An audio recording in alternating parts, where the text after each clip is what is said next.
The fluorescent lights of Memorial Hospital buzzed overhead as I sat in the uncomfortable plastic chair, my coffee gone cold in my hands. It was 2 a.m. and I had been there for 6 hours straight. My mother, lying in the ICU bed, looked so small, so fragile. The rhythmic beep of the heart monitor was the only sound keeping me company. I worked 2 jobs to keep up with the medical bills. By day, I was a nurse at a pediatric clinic in downtown Chicago. By night, I waitressed at an upscale restaurant in River North. Sleep had become a luxury I couldn't afford, but neither could I afford to lose my mother. That's when Marcus came into my life. We met at the hospital cafeteria on a particularly brutal Wednesday morning. I was grabbing my 3rd coffee of the shift when I accidentally bumped into him, spilling half of it on the floor. "I'm so sorry," I muttered, exhausted beyond words. He smiled warmly, a kind face with gentle brown eyes that seemed to understand everything without me saying a word. "No worries. You look like you're having a rough day." Something about his presence made me want to open up. Maybe it was the exhaustion, maybe it was the desperate need to talk to someone who wasn't a doctor delivering bad news. I told him about my mother, about the bills piling up, about how insurance was fighting every claim, about how I was drowning. Marcus listened, really listened. He told me his own mother had been sick too, that he understood the weight I was carrying. Over the next few weeks, he started showing up at the hospital. We'd have coffee together, talk about life, about hope, about getting through impossible situations. He became my anchor in the storm. 2 months into our friendship, Marcus came to me with tears in his eyes. It was late October, and the first snow of the season was falling outside the hospital windows. "Sarah, I need to ask you something, and I hate myself for it," he said, his voice breaking. "What is it?" "It's my mom. She took a turn for the worse. She needs a surgery that insurance won't cover. I've been trying to get a loan, but my credit is destroyed from my own medical bills last year. I'm desperate. I know you're struggling too, but I didn't know where else to turn." My heart broke for him. I knew that desperation, that helpless feeling of watching someone you love slip away while bureaucracy and money stood in the way. "How much do you need?" I asked. $15,000. "I know it's a lot. I'll pay you back, I swear. I have a job opportunity coming up next month. A promotion that will triple my salary. I just need to get her through this surgery first." I didn't have $15,000, but I had my credit cards. I had the small inheritance my grandmother had left me, which I'd been saving for emergencies. I had my tax refund sitting in savings. This was someone's mother. This was Marcus, who had been there for me when I had no one else. "I'll help you," I said. The relief on his face was overwhelming. He hugged me so tight I could barely breathe. "You're an angel, Sarah. I'll never forget this. Never." Over the next week, I liquidated everything I could. I maxed out 2 credit cards, withdrew my savings, and even borrowed $2,000 from my own mother's retirement fund, telling her it was for a work emergency. The guilt ate at me, but I kept thinking about Marcus's mother, about how I'd want someone to help me if roles were reversed. When I handed him the envelope with $15,000 in certified checks, his hands trembled. "I promise you, Sarah, 2 months maximum. As soon as I get that promotion, you'll have every penny back with interest. Just save your mom," I told him. "That's all that matters." He kissed my forehead and left the hospital that night. I felt good about what I'd done. Exhausted, broke, but good. I was helping someone save a life. 3 days later, my mother's condition stabilized enough for her to be moved out of ICU. It was the first piece of good news I'd had in months. I called Marcus to share the news, to hear about his mother's surgery. His phone went straight to voicemail. I tried again the next day, and the next. By the end of the week, I started to worry. Had something gone wrong with the surgery? Was his mother okay? Was he okay? I went to the address he'd given me once, an apartment in Lincoln Park. The doorman had never heard of anyone named Marcus Johnson. No one by that name had ever lived in the building. That's when the cold dread started to sink in. I stood outside that building for 20 minutes, staring at my phone, refreshing his contact over and over as if that would somehow make him answer. The doorman watched me with a mixture of pity and suspicion, probably thinking I was some crazy ex-girlfriend. But I wasn't crazy. I had given a man $15,000, and now he had vanished. I went to the hospital the next day, asked everyone if they'd seen Marcus. The security footage showed him coming and going, but always alone, always casual. Never visiting any patient. Never checking in at any desk. He had been there solely to meet me in that cafeteria, in those hallways. The realization hit me like a physical blow. I had to grab onto a railing to keep from collapsing. I had been conned. Deliberately, methodically. He had studied me, learned my vulnerabilities, crafted a story that would pierce straight through my defenses. And I had handed him everything. The panic attacks started that week. Couldn't sleep. Every time I closed my eyes, I saw his kind face, heard his gentle voice, felt that hug when I gave him the money. How could I have been so stupid? How could I have missed the signs? I reported it to the police. Detective Morrison took my statement with barely concealed disinterest. "Ma'am, this happens more than you'd think. Romance scams, friendship scams, medical emergency scams. We'll file the report, but honestly, the chances of recovering your money are slim to none. These guys are professionals." "He's not a professional," I said bitterly. "He's a monster." The bills started coming. Credit card statements with interest rates that made my stomach turn. Phone calls from debt collectors. My mother, still recovering, noticed something was wrong. "Sarah, honey, what's going on? You look like you haven't slept in days." "I'm fine, Mom. Just work stress." But I wasn't fine. I was drowning. I picked up a third job doing overnight data entry from home. I stopped eating regular meals, surviving on ramen and whatever free food I could get at the hospital. My hands shook constantly from too much coffee and too little sleep. My coworker Jennifer noticed. "Girl, you're gonna kill yourself at this rate." What happened? Couldn't tell her. I couldn't tell anyone. The shame was too heavy, too suffocating. How do you admit to the world that you were stupid enough to give $15,000 to a stranger? That you borrowed from your sick mother's retirement fund for a scam artist? 3 weeks after Marcus disappeared, I hit rock bottom. I was walking through Navy Pier after my restaurant shift, dead on my feet, when I passed by a couple laughing and taking selfies. The woman turned her head, and I saw her, Marcus's mother, alive, healthy, wearing a designer dress and expensive jewelry, her arm linked with a man who definitely wasn't Marcus. My body moved before my brain could process what I was seeing. I followed them at a distance, my heart hammering so hard I thought it might burst through my chest. They walked along the pier, laughing, completely carefree. She didn't look sick. She didn't look like someone who had just survived a life-threatening surgery. She looked radiant. They entered a black Mercedes parked near the entrance. I memorized the license plate, my hands shaking as I typed it into my phone. As they drove away, I stood there in the cold November wind, everything clicking into place. There was no sick mother. There never had been. I called Detective Morrison the next morning, gave him the license plate, told him what I'd seen. He sounded more interested this time. "We'll look into it, Miss Chen. That's actually helpful information." But I couldn't just wait. I had been passive long enough. That night, I did something I never thought I'd do. I hired a private investigator. His name was Rick Donovan, a former cop who had left the force after a corruption scandal he tried to expose. He was expensive, but he offered to work on a payment plan when I explained my situation. "Give me 1 week," he said. "If this guy is running cons, he's leaving a trail." While Rick worked, I kept going to the places Marcus and I used to meet.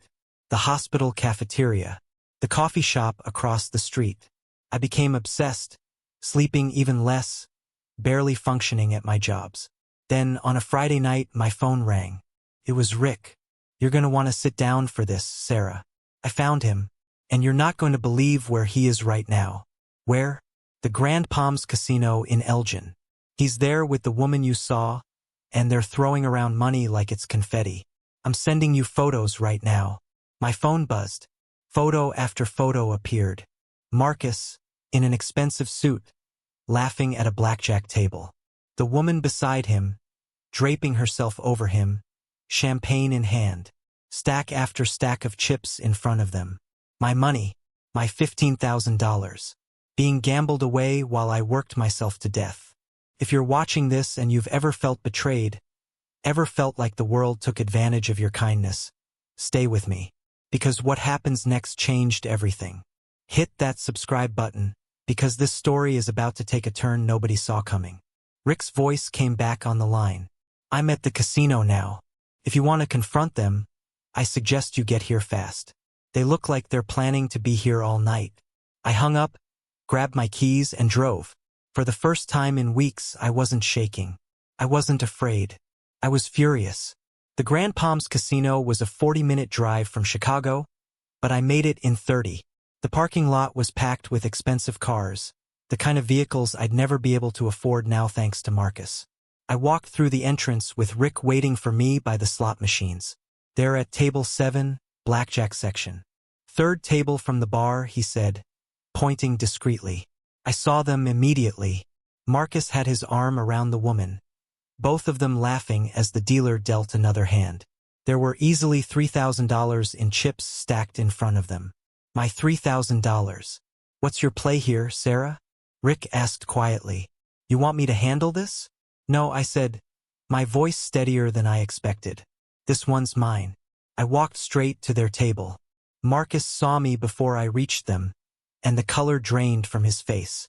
He stood up so fast his chair fell backward. Sarah, what are you? Save it, I said loudly, loud enough that other players at nearby tables turned to look.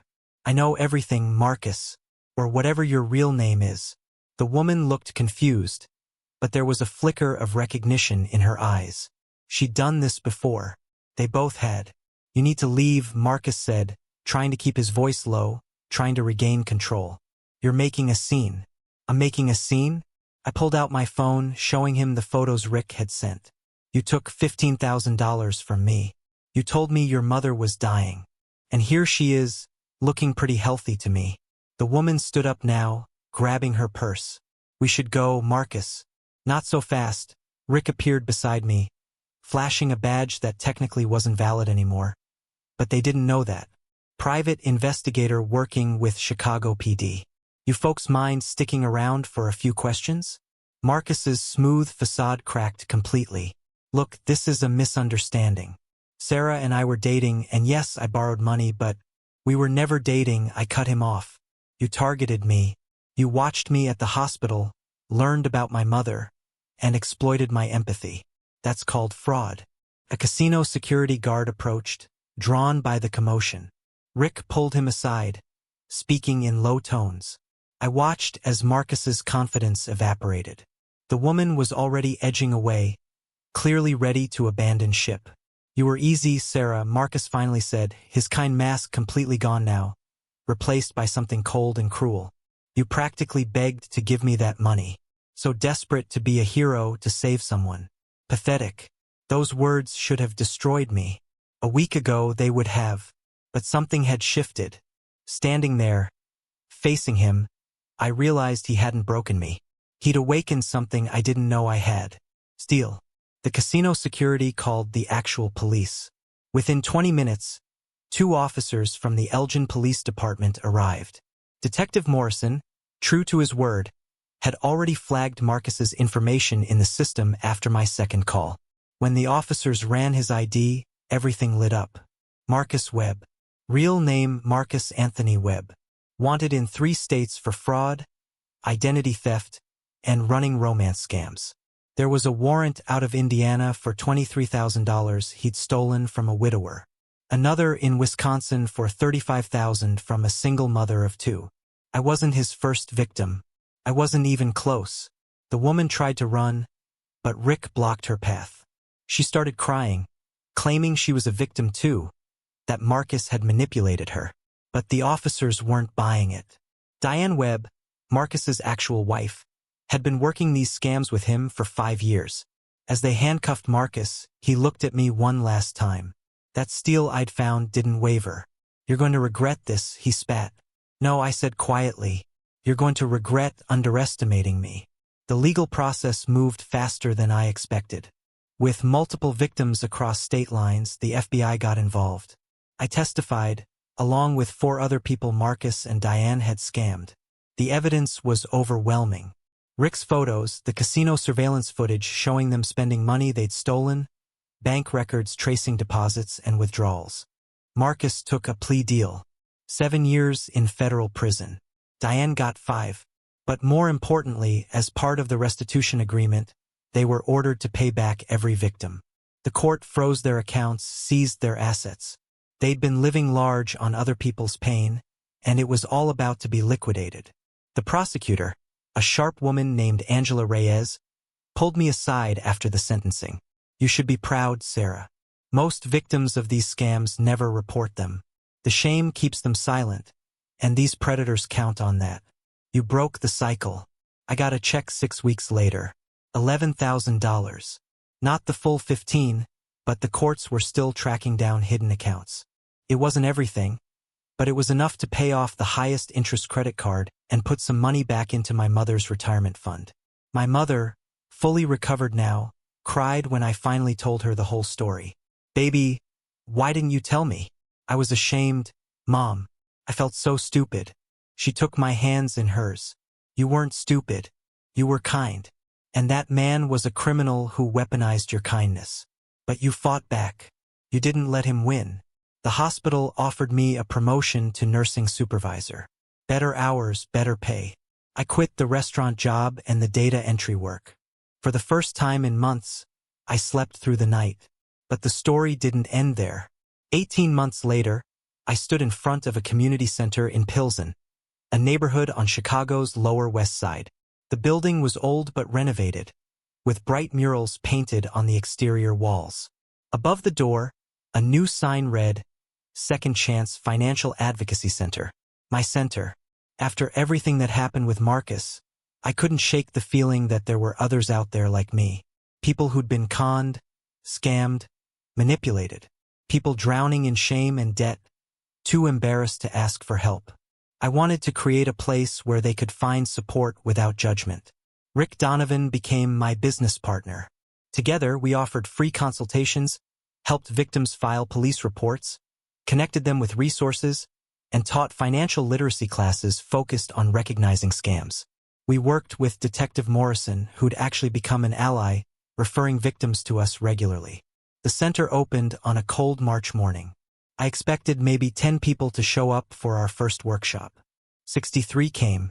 63 people with stories like mine, carrying shame they didn't deserve, desperate for someone to tell them they weren't alone.